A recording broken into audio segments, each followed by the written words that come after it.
Welcome to Open on BronxNet. I'm your host, Jericho Tran, filling in for Sonyi Lopez. I'd like to invite you to get social with us at BronxNet TV on Instagram and Twitter, and BronxNet Community Television on Facebook. The New York State Fiscal Budget for the year 2022 passed 2 weeks ago. The $212 billion budget includes $2.4 billion for rent and homeowner relief. The multi-billion-dollar bill is expected to help New Yorkers facing potential eviction and the rise in homelessness as a result of the pandemic. Joining us now to discuss this bill is Andrea Shapiro, Director of Program and Advocacy for the Met Council on Housing. Andrea, welcome. Thank you. So, just to get started, can you tell us a little bit more about this $2.4 billion and how it's expected to be allocated to New Yorkers? Sure. So the money is coming from Washington. It's part of the federal relief program.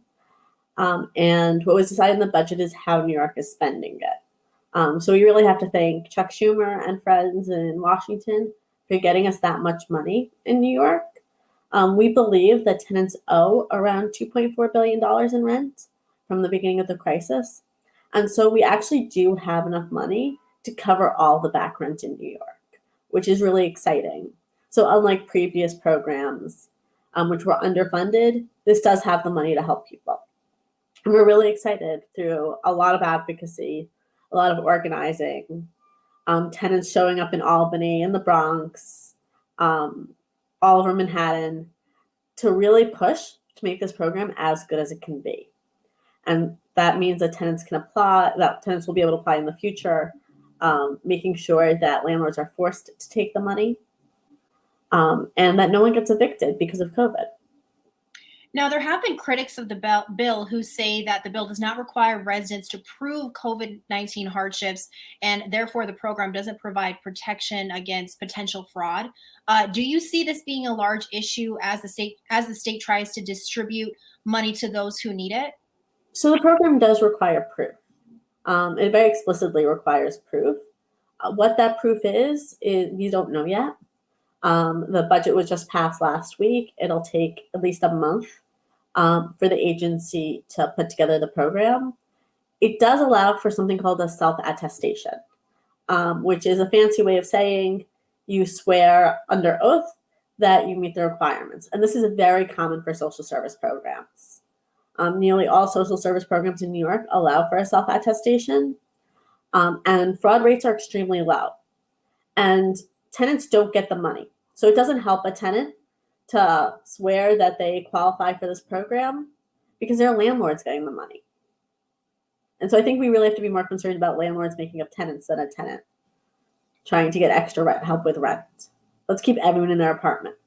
And can you elaborate a little bit more about that? You're saying that landlords could take advantage of this. Can you elaborate just a little bit more on that? I mean, we see landlords in New York do everything. There's a long history of landlords milking state programs such as tax relief programs, tax payment programs they get for their buildings, and not providing the protections to tenants. And overcharging tenants, not providing repairs that they claim in court they're doing. And landlords in New York, do all sorts of things. And I think them trying to say that tenants might take advantage of this program or that they're being hurt by it isn't true. Mm-hmm. And what are some things that tenants can do to protect themselves against something like that from happening with their landlord? So put as much of the conversation with your landlord in writing.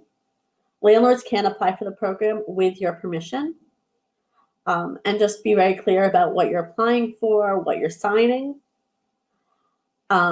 And you can apply yourself as well, but having very clear conversations with your landlord about it.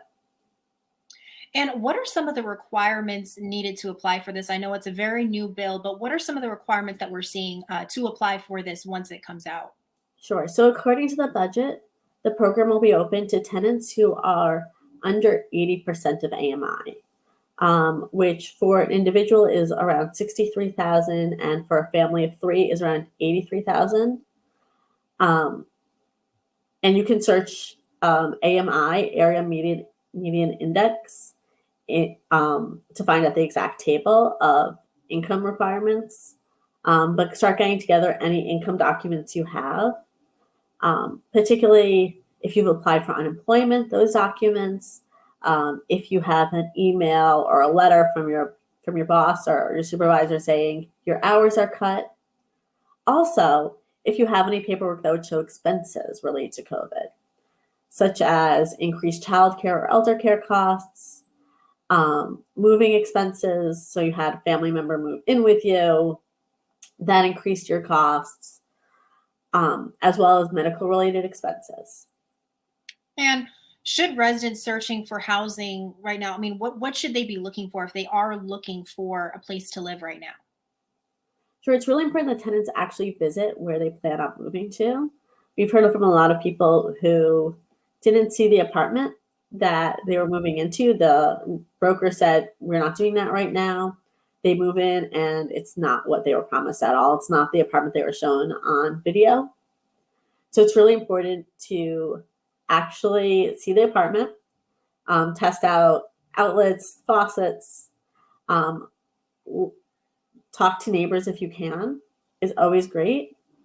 And also get everything you can in writing. So we know that some people are getting offered discounts right now, but it's really important to get that discount in writing and assume that discount isn't going to stay. Mm-hmm. And when you're saying getting it in writing, do those documents, should they be notarized?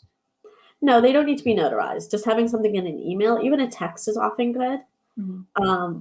But email is better. Written on a paper is best, just so you have it in front of you. And, residents looking for housing right now, is it better for them to rent or should they be looking more to buy? So my council is a tenants' rights organization, so we really focus on renters. Mm-hmm. If people can afford to buy and think that's the best choice for them, that is really important. And there's lots of organizations who can help people figure out that process, which we know is really complicated. And, any other tips that you would have for residents looking to be a part of this rental and, homeowner assistance? Sure. Start getting your paperwork in order. Find all those documents from the beginning of the pandemic.